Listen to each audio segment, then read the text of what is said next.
Sanskaram University, where cutting-edge technology meets the promise of world-class education. Sanskaram University, education with values. Cease fire तो हो गया, लेकिन पाकिस्तान में अब भी खुशी का माहौल नहीं बना है। आज इस रिपोर्ट में बात करेंगे पाकिस्तान के उस बुरे वक्त की जो उसकी अपनी गलतियों का नतीजा है। एक तरफ भारत के साथ उसकी सरहदी तनातनी थी जो अब अमेरिका की मध्यस्थता से सीज फायर के साथ थम गई है, लेकिन दूसरी तरफ बलूचिस्तान में बलोच लिबरेशन आर्मी यानी बीएलए ने पाकिस्तानी सेना और उनके ठिकानों पर लगातार हमला कर रहे हैं।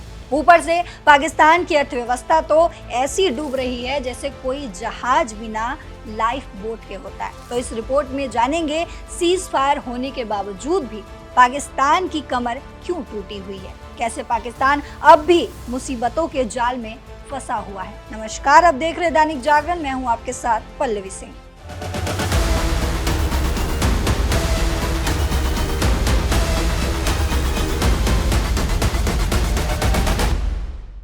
पाकिस्तान ने खुद ही अपनी मुसीबतें बुलाई हैं। सालों से वो भारत के खिलाफ आतंकवाद को पनाह देता रहा, सरहद पर ड्रोन और मिसाइल भेजने की नाकाम कोशिश करता रहा और अपने ही बलूचिस्तान के लोगों को दबाता रहा।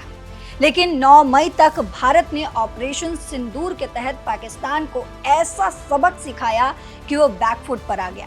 भारतीय सेना ने उनके ड्रोन और मिसाइल्स को मार गिराया और लाहौर, इस्लामाबाद, सियालकोट जैसे शहरों में जवाबी कार्रवाई की गई। आखिरकार 10 मई को अमेरिकी राष्ट्रपति डोनाल्ड ट्रंप ने अपने सोशल मीडिया साइट पर यह बताया कि भारत और पाकिस्तान ने इमीडिएट सीज फायर पर सहमति जता ली है। ये सीज फायर शाम 5 बजे से लागू हुआ है, लेकिन भारत ने साफ कर दिया है ये कंडीशनल है और इंडस वाटर ट्रीटी जैसे डिप्लोमेटिक कदमों में कोई ढील नहीं होगी। लेकिन सीज फायर का मतलब ये नहीं कि पाकिस्तान की सारी मुसीबतें खत्म हो गई है। बलूचिस्तान में बीएलए का गुस्सा अब भी भभक रहा है और वो पाकिस्तानी सेना को कोई राहत नहीं दे रहे हैं।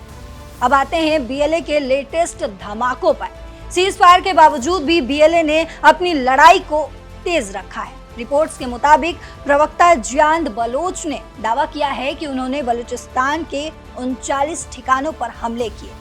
इनमें बड़े हाईवे, पुलिस चौकियां, सेना के काफिले और जासूस शामिल हैं। बीएलए ने चाइना पाकिस्तान इकोनॉमिक कॉरिडोर यानी कि सीपीईसी के हिस्से को भी ब्लॉक कर दिया।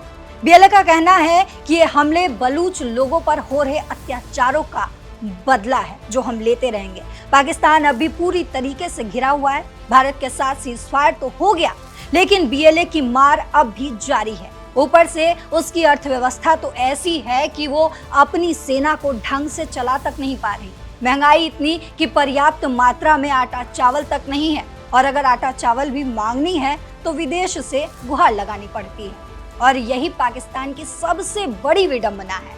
पाकिस्तानी रुपया कागज के बराबर ही है और आईएमएफ से कर्ज लेने के लिए वो बार बार गिड़गिड़ा रहा है।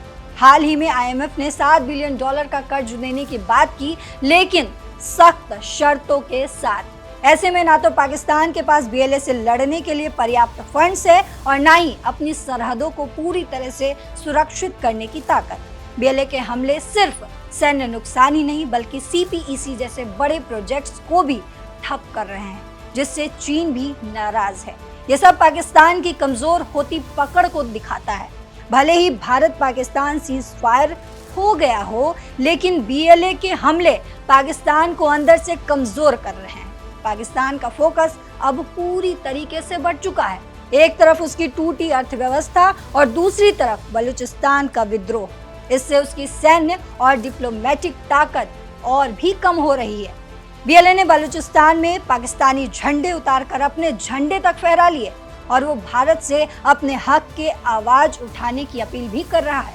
भारत के साथ बलोच लोगों के ऐतिहासिक और सांस्कृतिक रिश्ते इस मौके को और मजबूत करते हैं। अगर भारत इसे सही से डील करे तो ये कूटनीतिक और सिक्योरिटी में बड़ा गेम चेंजर साबित हो सकता है। साथ ही पाकिस्तान की कमजोरी भारत को रीजनल पावर के तौर पर और मजबूत कर रही है। तो दोस्तों, पाकिस्तान की हालत अब वैसी ही है जैसे कोई दो नावों में एक साथ सवार हो जाए और दोनों डूब रही हो। भारत के साथ सीजफायर के बावजूद बीएलए के हमले और उसकी डूबती अर्थव्यवस्था उसे चैन की सांस नहीं लेने दे रही। पाकिस्तान की इस हालत पर आपकी क्या राय है, कमेंट बॉक्स में जरूर बताते जाइएगा। फिलहाल इस रिपोर्ट में इतना ही। देश और दुनिया की बाकी खबरों के लिए देखते रहिए दैनिक जागरण। नमस्कार।